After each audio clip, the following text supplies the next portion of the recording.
Selamat datang buat teman-teman di belajar trading, buat teman-teman yang masih minus-minus. Ada nggak nih di sini yang teman-teman kira-kiranya kemarin di hari Senin masih minus? Insya Allah buat teman-teman yang kemarin minggu lalu udah cuan dan udah sedekah, pasti dilindungi nih dari adanya minus-minus yang berlebih atau cut loss yang sangat banyak gitu kan. Jadi semoga buat teman-teman selalu diberikan cuan-cuan yang melimpah dan dibarengi dengan sedekah-sedekah yang kuat juga. Insya Allah teman-teman juga mampu untuk menghadapi badai seperti hari Senin kemarin kayak gitu. Jadi ada analis dari IHSG sendiri, dia udah mulai turun ya, entah karena adanya saham buka, dia punya market cap besar, terus dibarengi dengan ARB berturut-turut gitu. Terus ada yang bilang juga memang Asia masih waktunya merah, seperti hari ini nih, di hari Selasa 17 Agustus, hari kemerdekaan Indonesia, dimana Asia juga merah semua, merah putih, dimana mereka juga memperingati kemerdekaan Indonesia seperti itu. Tapi biasanya kalau seumpama satu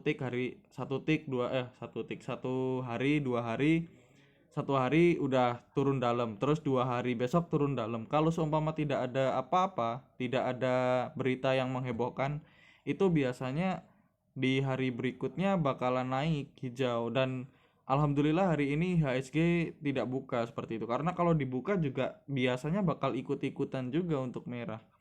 Semoga besok Asia market udah mulai hijau dan Indonesia juga udah bisa hijau, karena hari ini juga kayak Eropa udah mulai ada perkembangan untuk naik ke hijau seperti itu.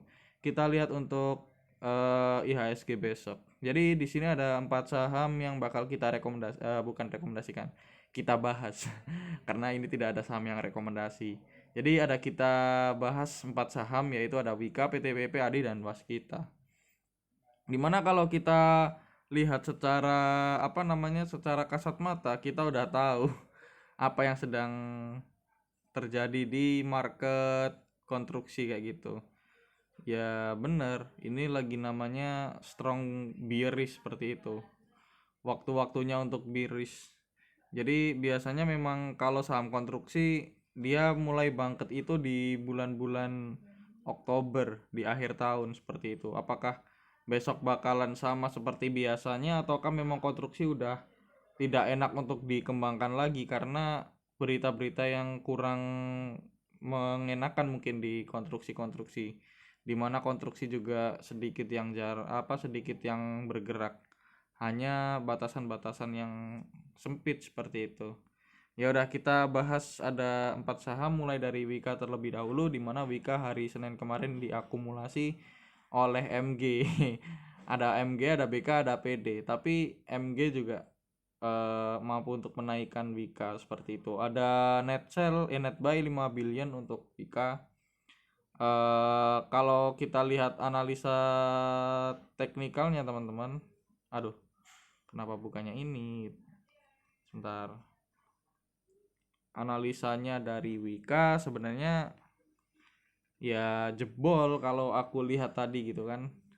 Nih, dia ada support di berapa ini? Di 955. 955 ya, bener ya? Iya, 955. Tapi kemarin jebol dia. Sekarang di 910.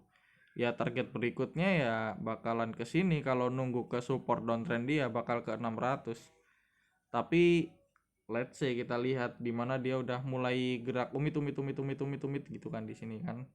Ada pergerakan, ada masuk sideways, tapi kemungkinan besar dia masih turun ke area sini, ke tengahnya, ke area tengah. Nanti kalau tengahnya jebol ke 700-nya jebol, 730 jebol, baru ke 650 seperti itu. Kita lihat apakah Oktober bisa sampai ke harga 700. Kalau ke 700 cukup menarik. Kita lihat di akhir tahunnya bakalan dibawa ke Windows dressingnya atau enggak ini si konstruksi.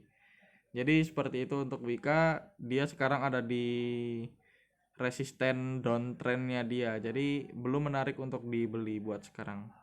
Jadi seperti itu untuk Wika. Lalu saham kedua ada PTPP, dimana PTPP dia juga Netshell, YUCC, LG, AK, wah, besar-besar semua ini.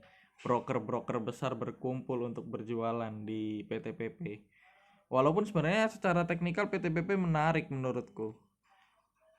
Dia year on year-nya juga berkembang, tapi dari kuartal on kuartalnya, dari kuartal 4 17, dari kuartal satunya 6. Ya cukup biasa seperti itu. Jadi kalau seumpama PTPP besok kuartal 2-nya bagus, udah mulai dilirik. Tapi menurutku juga bakalan biasa-biasa aja di kuartal 2 itu. Untuk konstruksi pemerintahan pembangunan juga masih sedikit. Jadi kita perhatikan aja dulu, jangan langsung di buy HK kayak gitu kan. PTPP kita lihat analisanya juga, walaupun dia kemarin jebol di area downtrend, dia downtrend di sini, downtrend terus dia breakout tapi lalu di bawah sideways. Nah, di bawah sideways tinggal kita lihat nih di sini. Dengan bearish penan punya dia seperti ini, apakah dia bakalan jebol ke bawah kayak gini seperti bearish penan lainnya, ataukah bakal dibawa naik. Tapi peluang untuk dibawa naik juga sedikit karena bearish penan gini jarang yang dibawa naik. Dan juga kalau kita lihat kadar kadar teman-teman yang lain, konstruksi yang lain yang mengkhawatirkan juga belum menarik untuk dikoleksi seperti itu.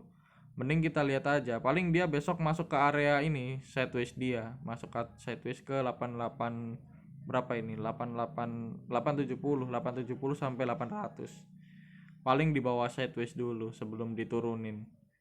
Jadi seperti itu untuk PTPP.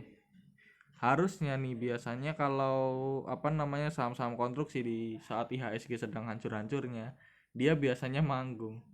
Makanya kemarin aku tanyakan kenapa lagi nggak manggung seperti itu. Adi, di sini juga Adi sama seperti seperti saham-saham konstruksi lainnya buat teman-teman. Netshell juga 1 billion. Terus yang keluar AKYU juga lumayan besar-besar, broker-brokernya di sini. Ya pendapatan, kalau kita lihat pendapatan juga kuartal satunya lebih jelek daripada 2020. Kuartal 2-nya lebih bagus, tapi kuartal on kuartalnya lebih jelek. Year on year-nya lebih bagus, kuartal on kuartalnya dia lebih jelek. Ya masih biasa lah berarti untuk saham Adi sendiri. Kalau kita lihat analisanya untuk Adi, dia juga masih berada di fase downtrend dia, dimana ada support juga di 665. Kalau nanti apakah bakal di breakout sama sama bandarnya, terus setelah di breakout di bawah turun lagi gitu juga bisa. Kita lihat aja untuk besok Adi mau kemana. Let's say sama seperti saham-saham sebelumnya, belum menarik menurutku. Kecuali kalau teman-teman mau cari cut loss, bisa di saham Adi gitu kan. Buat jangka panjang cari cut loss nggak masalah. Ya kayak gitulah untuk Adi, dia juga masih strong downtrend ya teman-teman. Belum ada tanda-tanda reversal di sini. Di sini ada area sideways di 490 sampai ke 660. Kalau dibawa ke sini lagi menarik kalau sebelum Oktober ya, atau waktu Oktober dibawa ke 490, cukup menarik. Kali aja nanti dia juga kebagian Windows dressing seperti itu. Lalu di saham yang terakhir ada sahamnya Waskita, dimana Waskita kemarin ARB di akhir sesi, tekanan jual yang sangat banyak, walaupun belum masih menyisakan di 805 ya teman-teman. Kenapa kuartal 2-nya keluar dan lebih baik daripada year on year dan kuartal on kuartal. Tapi punya dia termasuk keuangan yang paling buruk menurutku. Ya paling jelek lah, paling jelek dibandingkan dengan PTPP, Adi dan juga Wika. Seperti itu. Dan juga Waskita sendiri dia belum masuk kembali, setahu aku belum masuk kembali ke ISI, indeks saham syariah Indonesia. Jadi sulit untuk membawa Vika dikembalikan naik. Kalau kita lihat chartnya juga, waskita, nah ini dia ada support di 785, ada support di 785 di sini. Kalau seumpama nggak dijebol ya tetap belum bagus juga, karena belum ada gambaran mau reversal untuk saham waskita. Jadi kalau teman-teman mau masuk ke saham konstruksi, mending dipikirin baik-baik dulu dalam kondisi yang tenang kayak gitu. Apakah teman-teman memang benar-benar mau beli ataukah hanya kesurupan. Nggak tahu kenapa tahu-tahu mau beli saham konstruksi kayak gitu. Ini dia saham konstruksi. Nah seperti ini. Nah jadi tergantung teman-teman apakah teman-teman mau beli atau enggak. Kalau menurutku mending jangan dulu masuk ke konstruksi. Walaupun untuk scalping menurutku masih agak nggak enak. Kalau seumpama scalpingnya ternyata gagal, teman-teman masuk, sulit untuk dikembalikan naik.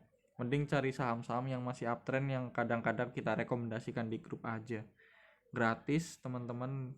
Kalau teman-teman nggak punya nggak punya barang dan nggak punya pilihan, teman-teman bisa ambil rekomendasi. Tapi kalau teman-teman punya pilihan dan punya barang, itu lebih baik daripada rekomendasi hanya cadangan aja ya teman-teman, jangan dijadikan sebagai bahan baku utama untuk di grup seperti itu. Jadi gitu dulu aja untuk saham-saham konstruksi buat teman-teman yang udah bergabung di YouTube kami. Terima kasih. See you next time.